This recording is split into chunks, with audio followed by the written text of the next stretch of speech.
Good. Again, welcome to Vancouver City Hall. It's our hall today. My name is Bill Tieleman, and I'm glad to be your MC and speak today. I want to first start by saying that we are acknowledging that we're on the rallying on the unceded territories, the Musqueam, Tsleil-Waututh, and Squamish nations. Thank you to them. Some business. Please keep your signs. This is not the end. This is only the beginning of protests against the Broadway Plan. And speaking of the Broadway Plan, washrooms are in the city center. Friends, neighbors, people from all over the city, east side, west End, Point Grey, Kitsilano. Hold up your signs, shake your signs there. Look at this. Fairview, St. Kennedy, Point Grey, Kensington Cottage, Cedar Cottage, Dunbar, Kitsilano, Grandview, Woodlands, hey, no mega towers and Safeway, Kerrisdale. This is fantastic. This is fantastic. So, really what we have here is a battle for the soul of the city. And we cannot let developers win that battle. We must win that battle. And we will win that battle if we stand united against the Broadway Plan, against City Council majorities voting for other towers like the Broadway and Granville monstrosity. We can't let that happen. We do not want to turn the Broadway Corridor into a concrete canyon.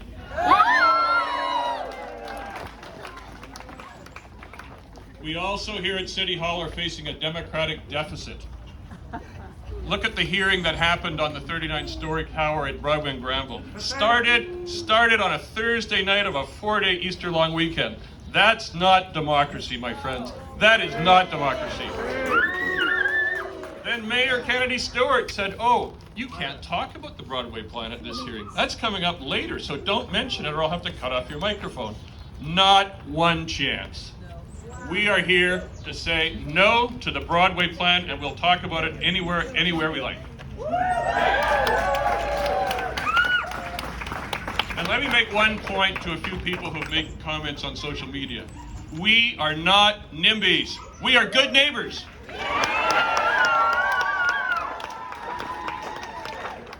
And we as good neighbors do not want to see our neighbors' housing demolished. We do not want to see affordable, low-rise housing all the way around the Broadway Corridor, east and west, demolished for giant 20 to 40-story towers. Not going to happen.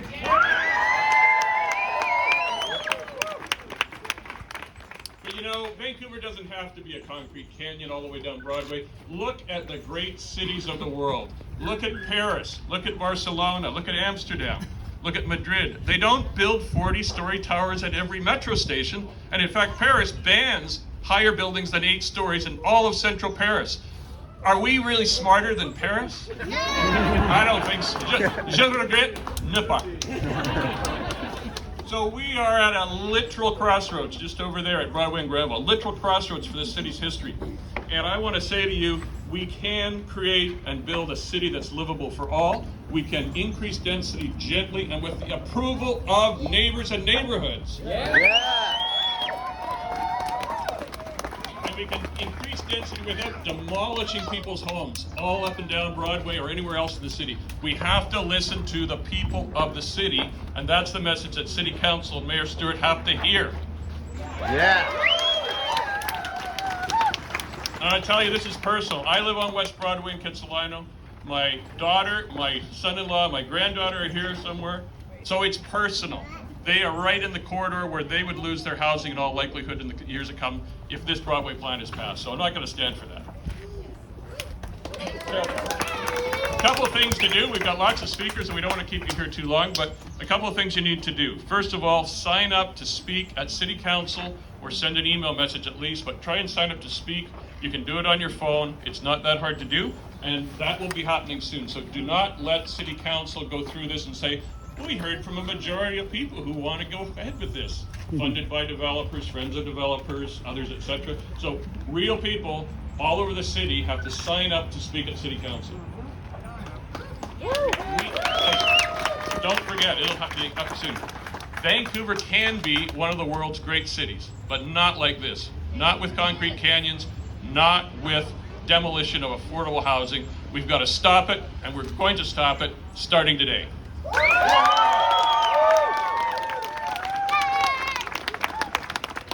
I want to introduce our first speaker. It's a pleasure to have him here. He's a renowned architect. He's the author of An Architect's Guide to Construction. He was Director of Quality for Ledcor for 9 years, Managing Architect for the Cole Harbour Project, and much, much more. Brian Palmquist, please.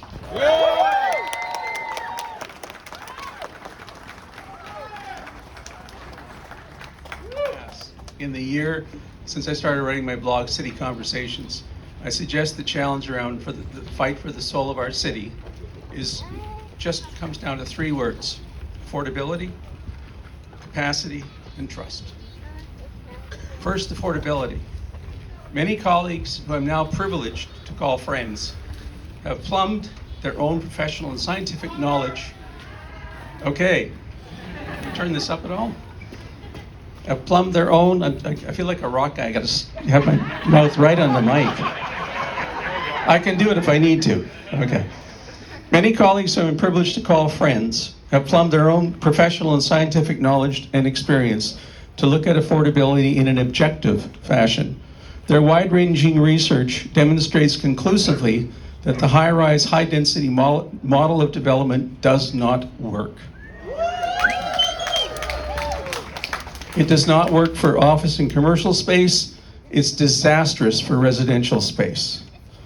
The higher we go in the air, the more every square meter of lower and upper space costs to build. The upper because of the higher cost of getting materials and labor up there, the lower because of the additional structure required to support what's above. It's pretty logical. The average unit cost of construction goes up as we go up, especially in earthquake country. Even worse, the environmental impacts of high-rise construction outweigh by a big margin the relatively lesser impacts of low and mid-rise construction. And that's also on a per square meter basis. So every square meter of high-rise will cost much more to build and will consume significantly more energy to build and operate than low and mid-rise alternatives. That higher construction dollar cost is a one-time hit for affordability, but energy to heat, cool, pump water way up, run elevators, etc., is an affordability cost hit and an environmental hit that occurs every year for the entire life of the building. So these high-rise buildings, more than 300 of them, contemplated by the Broadway Plan, will condemn generations of Vancouverites to a non-sustainable, expensive, and unaffordable future.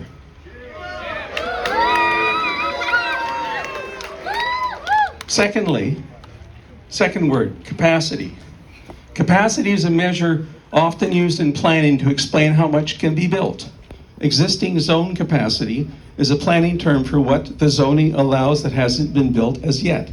Like when the older one-story commercial space is redeveloped to 3 stories or so above the ground level commercial.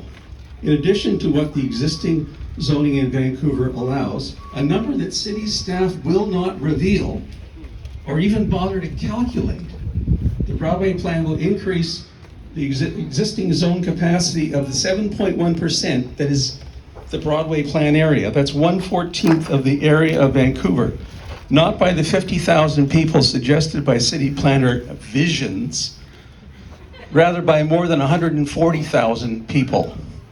That's what the plan contemplates. The Broadway Plan by itself, not considering any other development in the city, will provide more than 18 years of population growth. So that's in addition to Oak Ridge, the Heatherlands, the Jericho lands, Pearson, Dogwood, the lot. The Broadway Plan contemplates almost 300 new residents in each and every one of the plan's 485 blocks, including the industrial and commercial blocks that are in the Broadway Plan. And that 18-year supply is in addition to the 12 years of spot rezonings that have already been approved by this council or are in process and haven't been built yet. Regardless what you think of these numbers, and people know me as a numbers guy, I want to focus on some other capacity numbers around the Broadway Plan. Additional school place, 0. Additional park space, close to zero. Additional community facilities, zero. Additional police and social services, I don't know, probably zero as well. Those who cannot find a place for their child to go to school or must take a bus to find a park space for children to play in, are unable to swim at kids' pool or the aquatic center, will understand what zero additional capacity means for up to 140,000 future neighbors. Capacity is about balancing how many new neighbors against how can we find and fund what we need. Finally, trust. In the next few days, you'll hear more about how much or how little trust figures in city management's approach to the Broadway Plan.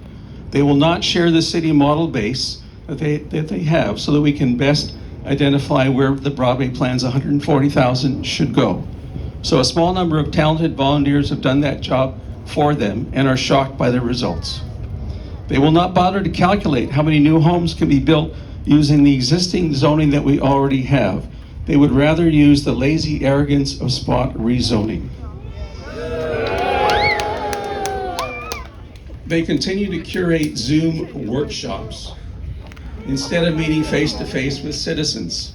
They prefer online anonymous surveys that anyone from anywhere can log in to express opinions as many times as they wish, with staff dutifully counting this as citizen input. Trust is hard-earned and easily lost when abused. There's no longer any trust between most of Vancouver's citizens and its civic government, and that's just sad.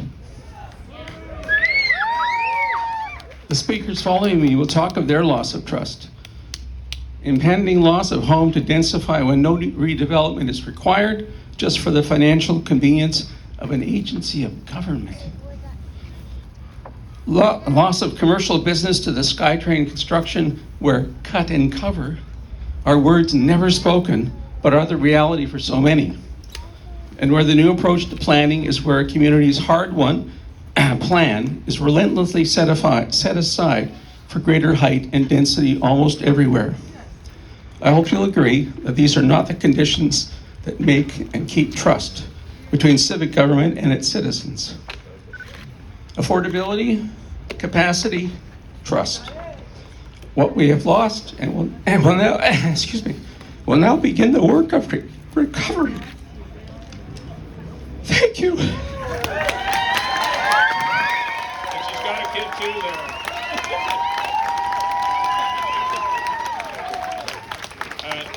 And in fairness, I want to say also, I don't see her here if she is recognized. Councillor Jean Swanson also voted against that, and we hope that she and other councillors will vote against the Broadway Plan. So a little caveat here is I'm not a politician. I'm really nervous, so I apologize in advance for stuttering and maybe getting emotional. I am a born and raised Vancouverites. I see a sign out there that says affordable for who? Yes, indeed. So I'm gonna go to a script because my mind's exploding right now. So I have been a renter my entire adult life in East Vancouver. I live and have been for 19 years at 1656 Adanac Street, also known as Alma, Blackwell. 1 year ago, the City of Vancouver changed the zoning of the site without public consultation. 2 weeks later, the 44 households of Alma Blackwell were invited to a Zoom with the owner, Entre Nous Femmes Housing Society, and their consultants. Entre Nous Femmes Housing Society stands for, or in English, Between Us Women. Their mandate, their mandate is safe and affordable housing for women. We were told with a giggle that we were being given official notice and that our 36-year-old building would be demolished. Alma Blackwell was a thriving, diverse community of single mothers, seniors, LGBTQ2T, First Nations, and those with disabilities, to name but a few. The majority of us are non-subsidized, low-end market renters, and we were told by the executive director in a tenant meeting in December of 2019 that our building was financially viable and just needed some cosmetic repairs. We have nothing to worry about, she assured us. Alma Blackwell was doing so well that the revenue funded the creation of 8 other housing sites in the portfolio. And here we are now being told the building is at the end of life and to GTFO. The new affordable rents for the low-end market are almost double, and the suites half. It's noteworthy to mention our individual tenancy agreements do not have or include BC Housing as a landlord, yet for us to continue our tenancies and relocate into the new build, we have to register and adhere to BC Housing parameters. This is a breach of contract, and this leaves the majority of us floundering in a hostile and completely unaffordable rental market. The City of Vancouver has a tenant relocation and protection policy program run by the Planning Department.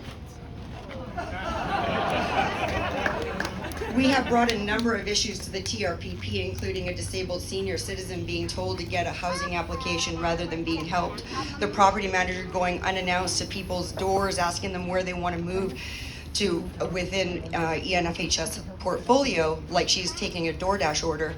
Single mothers being given 24 hours to make a decision on a subpar unit being offered, our courtyard not being lit, no snow removal during Vancouver Snowmageddon, blocked from using our amenity room, no screens on our windows and resulting bug infestations, fences being removed and not replaced, again to name but a few. We brought this to the TRPP and their response was, not my job. It seems to me that the planning department running the TRPP is a conflict of interest, and their real mandate is to ensure tenants are out so they can then successfully get their developer cut of around 20%. We have reached out to Mayor Stewart, Minister David Eby, Premier John Horgan, to which received either no response or talk to the TRPP. That's right. I wrote to Minister Shane Ramsey. He cut and pasted Minister Eby's response and directed me to the TRPP. The only person that took time to empathetically listen to us and our plight was Councillor Hardwick. Don't even get me started on the RTB. In short, it costs money to file a complaint. Arbitration takes months. With it being a crown corporation, it seems more of a political mechanism rather than an objective adjudicator, and the onus is on tenants to prove bad faith or misconduct, all to which landlords are well aware and plot accordingly. Why are renters in Vancouver, which make up 65% of the population, are treated like vermin when we are the ones paying the mortgages and the landlords are reaping the ever-growing capital gains? If not the TRPP to actually protect tenants in Vancouver, who is it, and why has this not been added to the council priorities? I'm scared for the future. No matter how excellent I am at my 2 jobs, I will never catch up to this housing market. To own a little abode for me and my dog, my cat, I've been okay with this, but when I am demovicted, my income will not be enough to afford rent. Not to mention the rental discrimination of a dog and a cat. How am I supposed to take care of my future self when this rental market will be consuming the majority of my net income? Thank you for listening, especially you, Colleen Hardwick. So please find and join our Facebook page, Save Alma Blackwell. Also, PS, stop building storage facilities on prime Vancouver land or mandate an increase in dwelling size so we are not packed in like undignified sardines. Thank you.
started this business 12 years ago with a dream of providing organic and natural food to people in Kitsilano neighborhood where they can walk and bike. Once the SkyTrain started, our business lost 40% of sales. Before that, we were told during the 2 years of consultation that they would not do a cut and cover, it would be tunneled, we wouldn't be impacted severely, they would do everything they can to mitigate any kind of loss to our business. So we saw their plans last year and we said, oh, this looks like a cut and cover. They're like, no, it's just going to be for a couple of months. Next thing you know, from October all the way probably till the end of the year, they're going to be doing a cut and cover in front of our store. We've asked them for signage. We've asked for what other plans do you have? Where can you go somewhere else? We did studies. We asked them, did you do any studies for mitigation of businesses? Nothing was done. We had to do our own study. We showed the impact of the areas they were going to close off.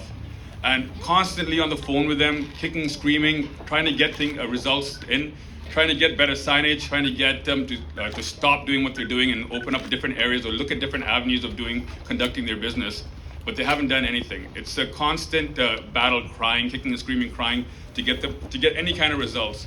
And recently, last week, they started a new initiative where they're going to block off our alleyway. So now we won't be able to have goods coming into our store. We don't have customers anymore. So it leaves us now with, well, what are we going to do? Do we want to try to struggle and survive? And our landlords already told us they're going to hike up the rent once this construction is done, once the lease is over. So I've mortgaged again now, my home again, trying to get funding to survive through the next few years. I have 3 kids. I work hard every day. I coach basketball in the neighborhood. And I'm wondering why am I not getting any help? Why? I wrote to every city councillor, I've wrote to the MLA, I've wrote to everybody I can, I've wrote to the mayor, I've wrote to the province, and no one is doing anything. No one wants to do anything. So I thought, hey, you know what? If you don't want to do anything, you don't want to give us anything, how about don't ask us for anything? So don't ask us for property taxes. Okay, don't take that money from us. Let us have that so we can fund our business and continue to survive. So by the time your SkyTrain's done, I'm not in severe debt. I can keep my staff. I have $1 million payroll a year. This is a local small business that we employ people in our neighborhood, and we give them good, healthy salaries, good environment to work in. The money that we make goes right back into our community. Why are government not supporting their own? Why are we?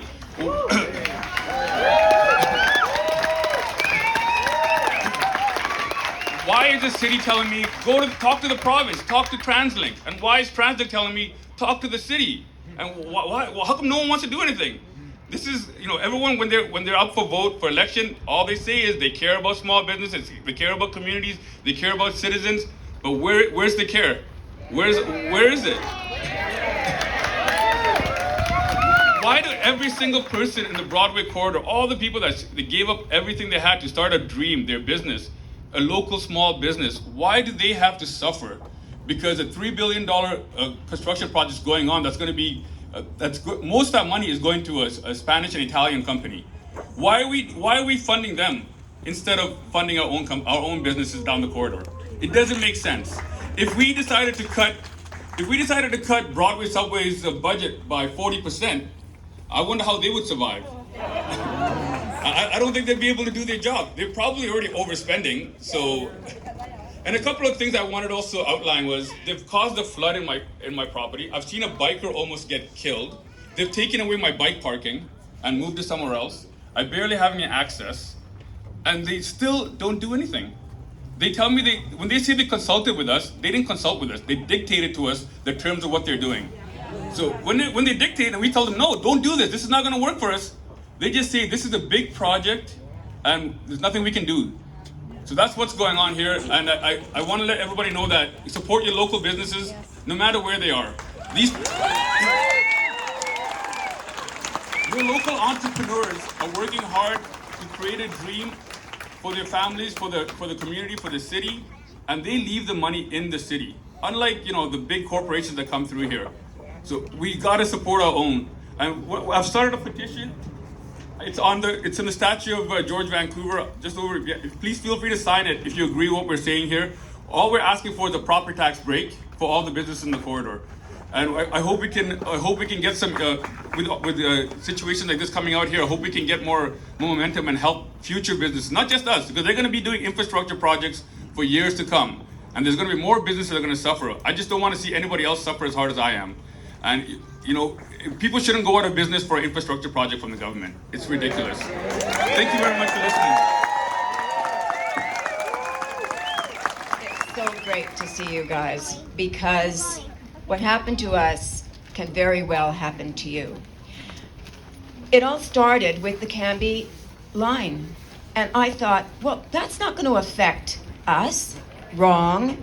Then they started buying up houses along Cambie Street. And I thought, what's going up here? I worked for the city for a very long time, and I've always been an advocate for children. And they have a great document called High Density Living for Children and Families. And so I went to that document and I looked at the parameters for high densification and living, and these buildings that were going up didn't meet any of those.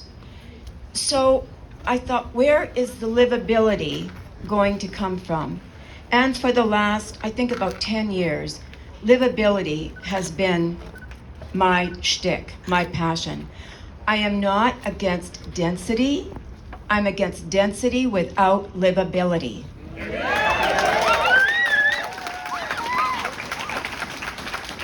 We always planned to be a family community. So my parents were on one side of Cambie, we were on the other. We started off at 15th and Main in a tiny apartment, no longer there, and thought when we moved through a forest to where we are that we could age in place. Well, not so much. We are surrounded and will be surrounded by construction as long as we live there. So Jane asked me to say, what most impacted us? Well, I now look out my kitchen window at a wall. It's a mid-rise. We were promised gentle transition into the neighborhoods. There is nothing gentle about a wall. It's about the width of a lane, so we're on a corner of a lane.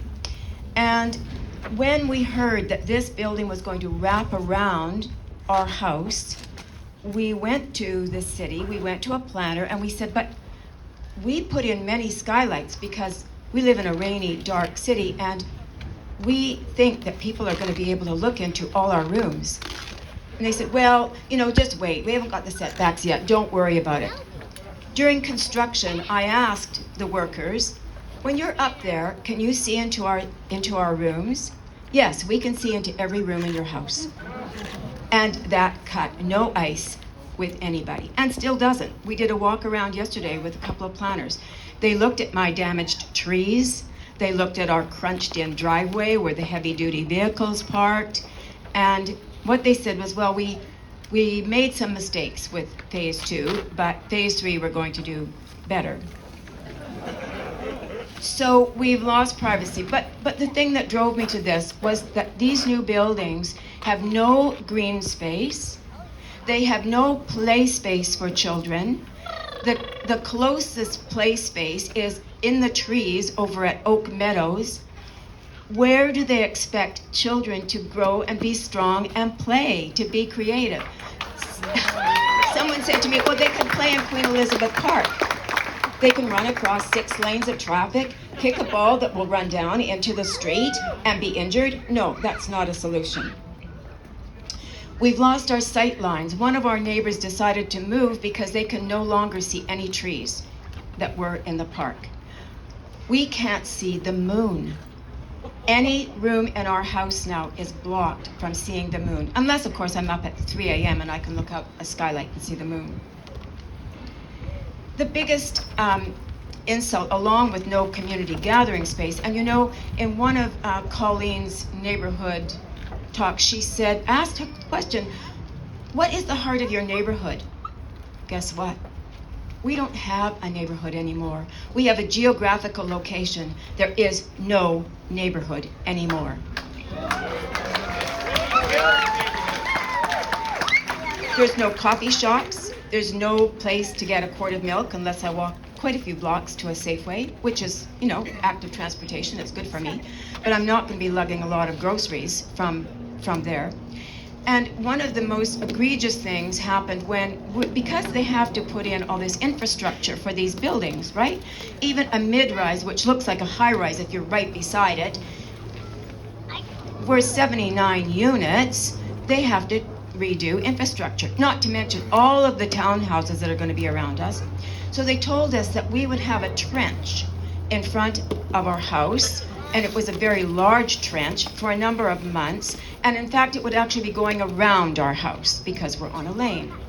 So we weren't very happy about that, but they said, well, we'll do it in stages. Don't worry, you'll still be able to get to your house.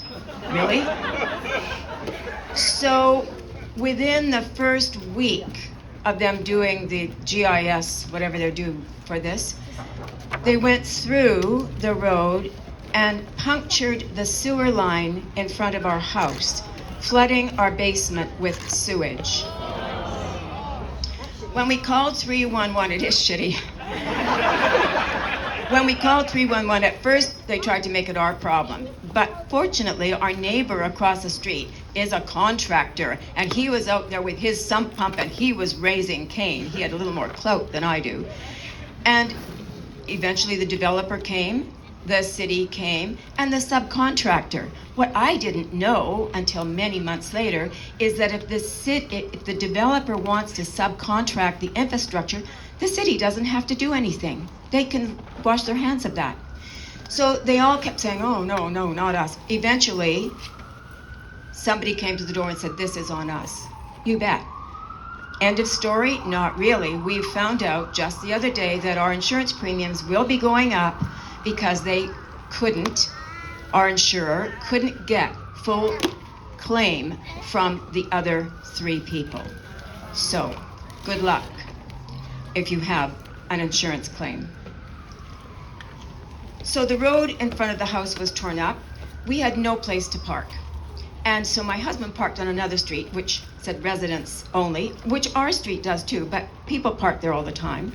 And we know what it's like to get fined. Anyway, he ended up getting $250 worth of tickets because the neighbor on that street turned him in. And so he phoned city and said, well, where am I supposed to park?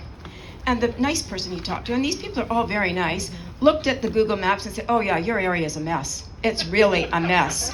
But you know what? What you did was illegal, so you're just going to have to pay it.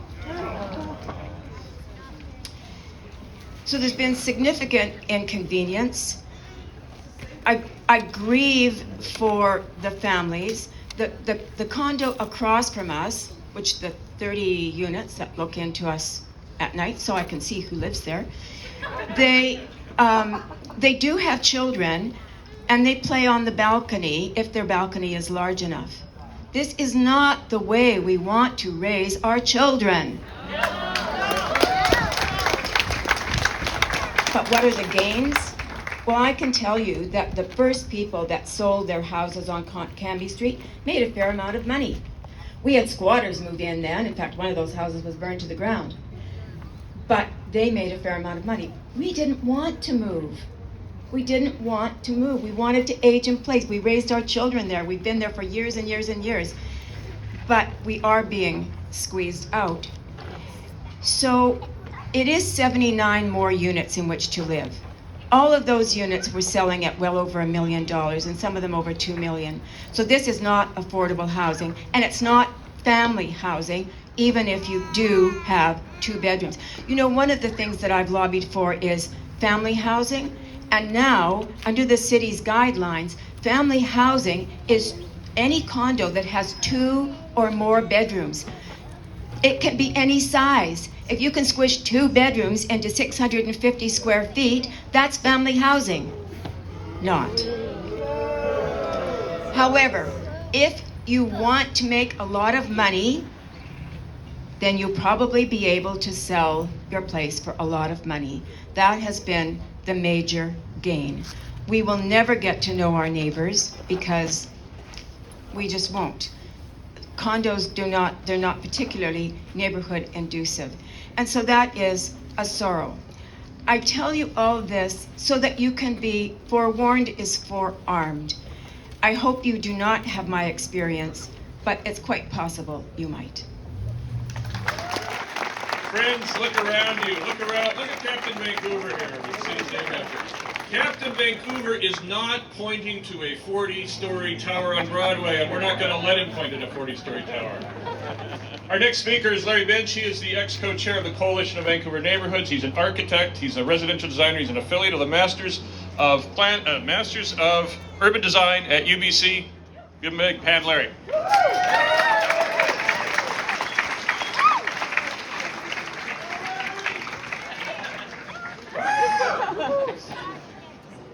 Hello.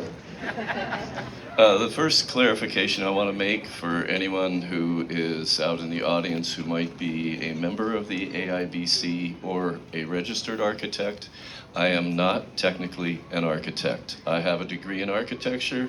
I've designed residential architecture for, well, houses. Let's be brief. I'm not supposed to mention architect at all. So I want to clarify that. I'm an unregistered architect. I'm not a member of the AIBC. The first thing I want to do is remind you, if you want more information on the Broadway Plan or the Vancouver Plan, go to our best friend, Dr. Google, and look up the Coalition of Vancouver Neighbourhoods for one. City Hall Watch has a lot of information on it. Follow Brian Palmquist's writings. He's had a lot. Some of them are called City Conversations No One Else is Having. Or if you're a real nerdy and a glutton for punishment, you can go to Shape Your City and read the actual city plans. Okay. One thread that we've heard throughout today's commentary is that somebody isn't listening. And what I would like to talk about first is I want you to visualize this. I want you to think about the city and how it is organized as you travel around it. Say you were going west along Broadway from Commercial. You would pass the southern end of the drive with its eclectic and diverse community. You would move on to Mount Pleasant, where you can either turn right on Main Street to the downtown east side or left to the South Main hipsters. Onward to this area, City Hall and the VGH district of Fairview Slopes, and further to South Grandville and the bridge to downtown. Then on to Burrard, where slightly to the north lies the 4th Avenue retail area, and to the West Broadway retail area of Kitsilano. These areas along Broadway are just a small part of all the various neighborhoods whose representation is all over the place today, which together form the building blocks of this city. All are unique, all have their own resources, textures, character, and needs. None are perfect. All can have their uniqueness enhanced in some way. Adding density to these neighborhoods can form a part of that enhancement, along with the addition of parks, schools, community centers, public spaces, etc., which seem to be missing in the current plans. So now along comes the Broadway Plan, which covers all of these areas, and the Vancouver Plan covering the whole city. The Broadway Plan mentions some of these neighborhoods, but only pays lip service to their unique qualities. The Broadway Plan takes a very simplistic approach to urban design, increasing the density by slapping down the same building types in all the different neighborhoods. With no rhyme or reason. It's a totally homogeneous approach without concerns for what the effect of the buildings have on adjacent properties or the neighborhood as a whole. A 20-story one here, a 40-story one there, a 30-story one over there. And how many of these do we really need? The data isn't available, says the director of planning. Livability is not a concern. Good principles of urban design are not being considered or applied.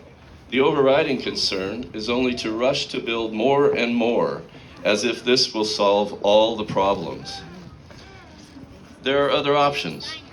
We can sit down together the planners, urban designers, and resident citizens, and talk about and plan our neighborhoods.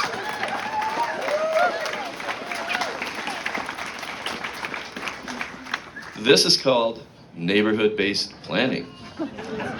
It is not a new concept.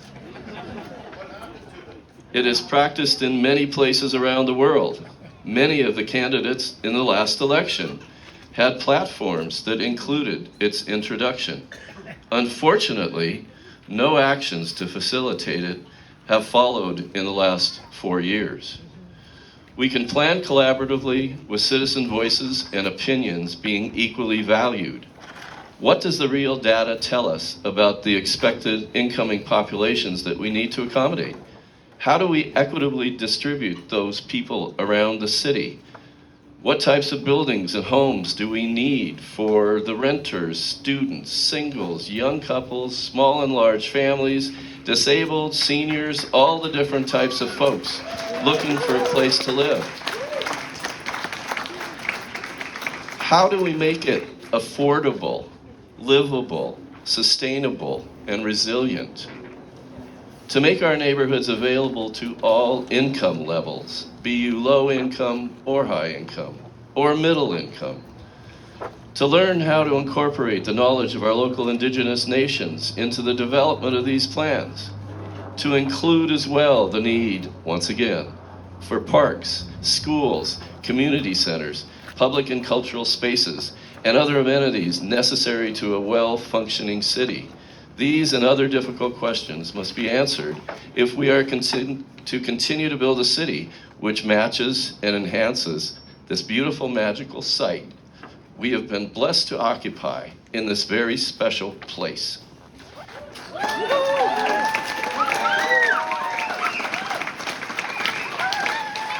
An election is coming. It's time for a change.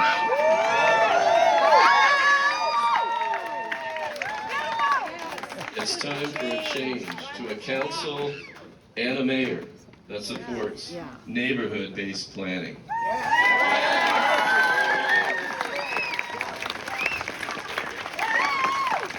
Vote. I wish us all good fortune in building a better city together. Thank you for your attendance today and for your attention. Thank you very much. It was good to see you. Thanks for coming. Okay, friends, we're almost there. I have to play this. This is what's going on. We are in jeopardy. The city's in jeopardy. Thanks for coming out. I want to say that some folks from volunteers are going to pass the hat if you can put in a few bucks to pay the volunteer costs for the sound system and all the costs. And then there's someone at the back with the Point Grey sign. Who else has got a hat out there? Wave to me if you've got your hat out for donations. Just need a few dollars to cover the costs of this rally, and it was a volunteer effort, as I mentioned. Look, we need you, all of you. Tell your neighbors, tell your friends, tell your coworkers, tell your family. Make sure that you continue this opposition on social media. Post the stories that are going to be done today. I've seen lots of media here. Post comments and on those stories that says you do not want to have these towers across our city, that we don't want the Broadway plan as designed. We do not want towers all the way up and down Broadway. We do not want a concrete canyon.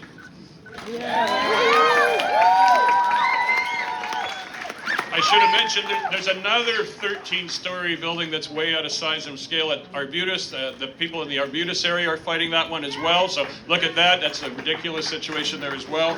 But most of all, I want to say to Mayor Stewart, to council, this is what democracy looks like. This is what democracy looks like. Democracy is listening to people. There's more people here engaged in a so-called consultation on the Broadway plan than they've done the entire time. That is not the way we do stuff, friends. That's not the way we do stuff. So I want to thank you for coming out. Please sign up for everything. Get onto your social media. Do whatever you can. Tell everybody you can. Let's stop the Broadway plan in its tracks. Thank you and have a great day.